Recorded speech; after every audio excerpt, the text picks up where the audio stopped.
Për një italian, sa do të ishte diferenca në çmim? Nuk kemi një diferencë akoma më të madhe. Nuk flasim për ndërhyrjet e thjeshta që këtu bëhen me 5.000 dhe në Itali bëhen me 20, pastaj kemi edhe rastin që bëhen këtu me 10 dhe në Itali me 50 që janë ndërhyrjet ekstreme për njerëz që kanë edhe nevojë për rehabilitim total dhe e kanë shumë të vështirë për të dhënë implante si pjesa tjetër. Do të thënë kursimi shkon për te asaj çfarë mund të mendoj dikush që nxjerr biletën e avionit edhe udhëtimin ti një biletë avioni është 30 euro, nuk ka lidhje. Nxjerr ke gjysmën e shtëpisë ose një makinë të re me ardhin në Shqipëri. A ekzistojnë për shembull standarde ose licenca ndërkombëtare që Shqipëria mund të aplikojë apo do duhet që të reklamojë për të bërë më i besueshëm në sytë të gjithë Europës?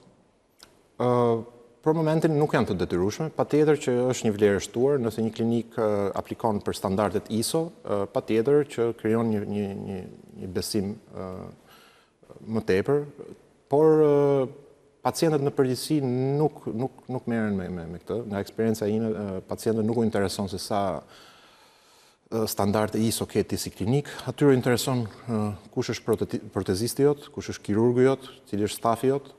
Dhe ajo gjë që më pëlqen në këtë lloj industrie është që ti në fund të ditës e merr vlerësimet online dhe me ato që quhen review dhe yjet në Google ose yjet në Facebook ose yjet në Instagram e me radhë review-t, domethënë recensionet ose s'po vjen fjala në shqip. Të gjitha këto në një farë mënyrë edhe e vetë rregullojnë tregun. Ti nuk mundesh t'ia marrësh 5 yje dikujt nëse ti nuk i ke dhënë një shërbim prej 6 yjesh.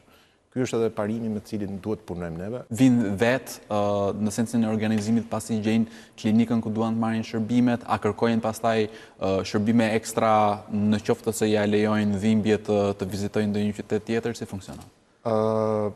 Këtu dalim tek ajo që thash, unë do kisha dëshirë që t'i ofroj atyre 110% dhe këtu neve kur i marrim si paketë dhe ju ofrojmë qoftë marrin në aeroport, qoftë dhe akomodimin gjatë periudhës që do rrinë këtu.